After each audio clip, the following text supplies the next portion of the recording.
This house will be perfect for Marcus's new start, my mother announced during Christmas dinner, casually passing the mashed potatoes. Emma, you'll need to move out by next weekend. I froze, my fork halfway to my mouth. My name is Emma Sullivan. I'm 32, and my mother just announced she was giving away my house. The house I bought 3 years ago after a decade of saving. Excuse me? I managed to keep my voice steady, though my hands were shaking.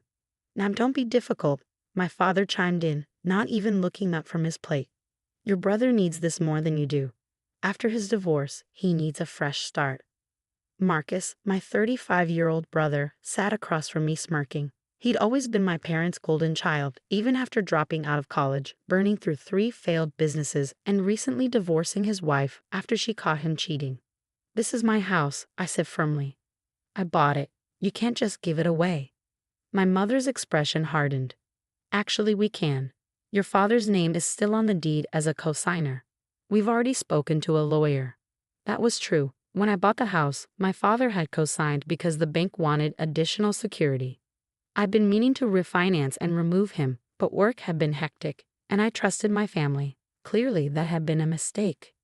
You're being selfish, Marcus added, helping himself to more turkey. I have nowhere else to go, and you can easily rent an apartment. It's not like you have a family to worry about. The casual cruelty of his words stung. I focused on my career as an environmental scientist, and apparently, that made my need for a home less valid than my brother's. I'm not moving, I stated, pushing back from the table. This is my house. I pay the mortgage. I've done all the renovations. You can't just. We can and we will, my father interrupted. Sometimes family has to make sacrifices. Marcus needs this opportunity. I looked around the table at my family, my mother's self-righteous expression, my father's dismissive gesture, Marcus's smug smile.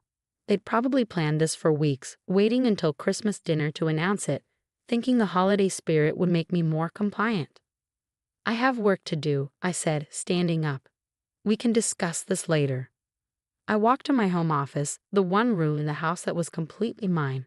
The walls were lined with my research papers, environmental impact studies, and the awards I'd earned over the years.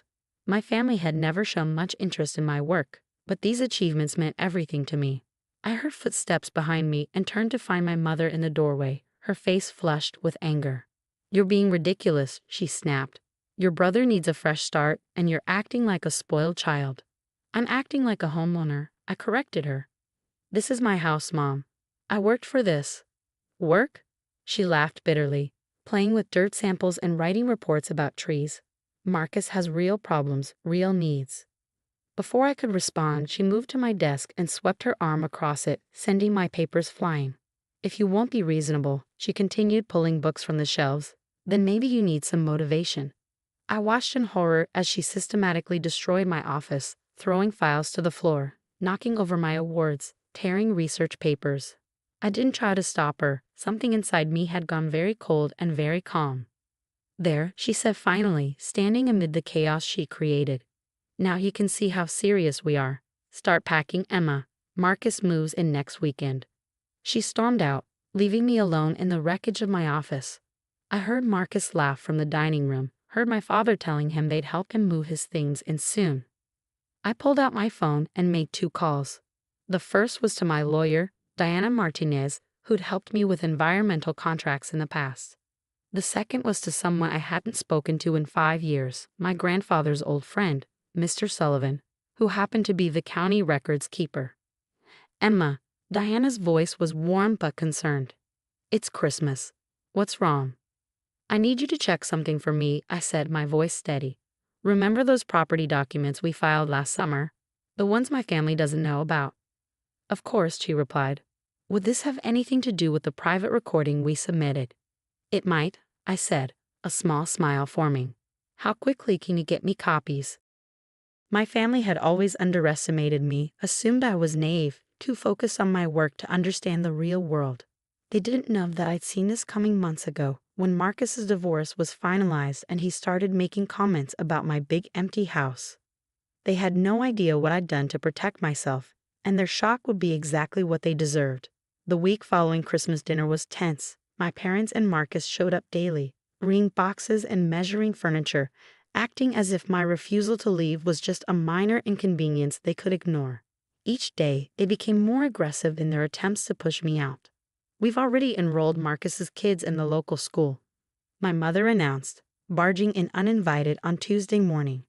They're excited about their new rooms.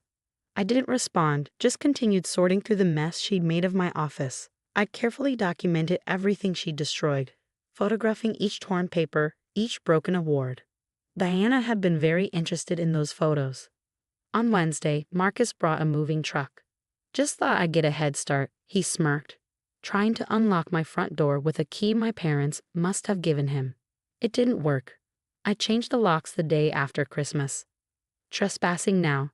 I asked calmly, watching him from my porch swing. That should be interesting to explain. He flushed red but tried to maintain his confidence.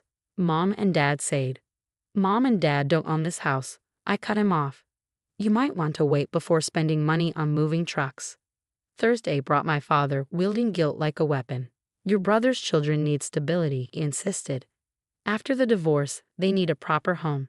You deny your own niece and nephew. Marcus should have thought about stability before cheating on Sarah.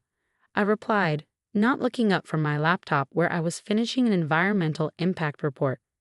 His poor choices aren't my responsibility. My father slammed his hand on my desk. This isn't a request, Emma. We've given you plenty of time to be reasonable. Either start packing, or we'll pack for you. I finally looked up at him. Is that a threat, Dad? It's a promise, he growled. This house is partly mine, and I'm giving it to your brother. End of discussion. I returned to my work, ignoring his continued threats. Diana had assured me everything was in place. We just needed them to make one more mistake. We didn't have to wait long. On Friday morning, I returned from a meeting to find my mother and Marcus in my house, boxes scattered everywhere. They were packing up my belongings, tossing my books and research materials carelessly into boxes. What are you doing? I asked, though I already knew. I discreetly pressed record on my phone, slipping it into my pocket. Since you won't be reasonable, my mother huffed, dropping a stack of my journals into a box. We're doing this for you. Marcus's furniture arrives tomorrow. You're breaking and entering, I pointed out. Marcus laughed. It's not breaking in when we have a key. Dad's name is on the deed, remember? We have every right to be here. I noticed they'd already started moving their boxes in. Marcus's tacky sports memorabilia was propped against my wall. His kids' toys scattered across my floor. Last chance, I said quietly. Pack your things and leave. You don't want to do this. Or what? Marcus challenged. You'll call the police on your own family. Always so dramatic, Em. This is happening whether you like it or not. I pulled out my phone and made a call, putting it on speaker. Diana? They're here, breaking in and moving my things out. Yes, I have it recorded. Could you proceed with the filing? My mother stopped packing, her face going pale. Who's Diana?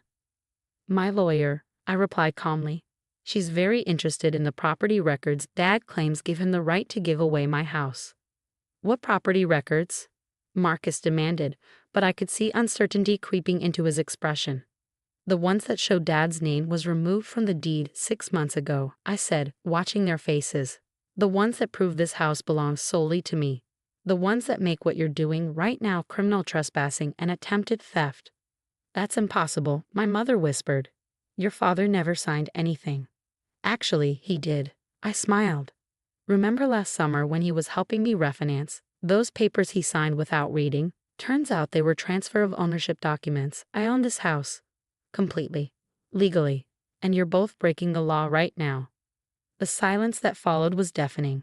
Marcus's face had gone from smug to panicked, and my mother's hands were shaking as she set down the box she'd been packing. You're lying, she finally managed. You couldn't have. She was cut off by the sound of car doors closing outside. Through my window, I could see Diana getting out of her car, accompanied by 2 police officers. I'm not lying, I said softly. And now you get to explain to the police why you're in my house without permission, destroying my property and attempting to force me out. I wonder how that will look on Marcus's custody agreement. Marcus's face went white. He was already on thin ice with the custody judge after his affair. This wouldn't help his case. Emma, please, my mother started, but I held up my hand. Get out, I said firmly. Take your boxes, take your key that you no longer have the right to use, and get out of my house. The police can escort you if necessary." They fled just as Diana rang the doorbell, nearly knocking her over in their haste to escape. But we weren't done yet. Not by a long shot. My family had finally gone too far, and I was done being the quiet, accommodating daughter they could walk all over. They thought they knew me. They were about to learn just how wrong they were. The aftermath of that day sent shockwaves through our family. Diana filed restraining orders against my mother and Marcus, using the evidence of destruction from Christmas and their recorded break-in attempt.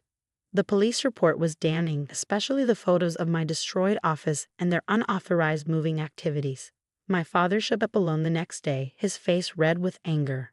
"How dare you?" he thundered from my porch, since the restraining order didn't include him. "Calling the police on your own mother?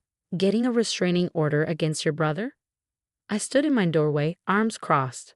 How dare I protect my property? How dare I stop them from illegally trying to force me out of my own home?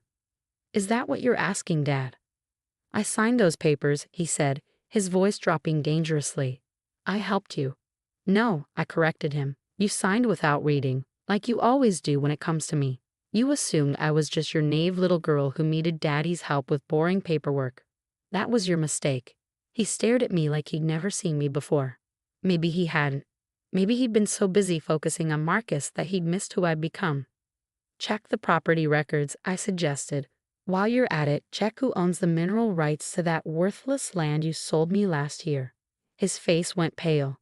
Last year, he'd sold me a piece of land he considered useless, thinking he was doing me a favor letting me play scientist with my environmental studies. What he didn't know was that my research had discovered significant rare earth deposits on that property. Deposits that were now legally mine. "You knew," he whispered. "I'm not just playing with dirt samples, Dad," I said, echoing my mother's cruel words.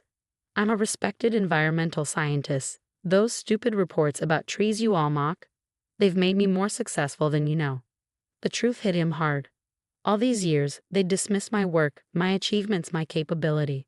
They'd seen me as the reliable daughter they could push around, the one who would sacrifice everything for family. "The restraining orders stay," I continued. "And if any of you try to enter my property again, I'll press charges. Family doesn't steal from family." He left without another word, but I knew this wasn't over. The family group chat exploded with messages from aunts, uncles, and cousins, most taking my parents' side without knowing the full story. "How could you do this to your brother?" my aunt wrote. "His poor children." I posted the security footage of my mother destroying my office, followed by photos of Marcus and her breaking in. The chat went silent. 2 weeks later, I received an unexpected visit from Sarah, Marcus's ex-wife. "I heard what happened," she said, hugging me tightly. "I always knew they favored him, but this is insane." She told me Marcus had lost his weekend custody privileges after the police report came to light. "The judge said breaking and entering showed serious lack of judgment," she explained. "Your parents are furious, blaming you for ruining his chances."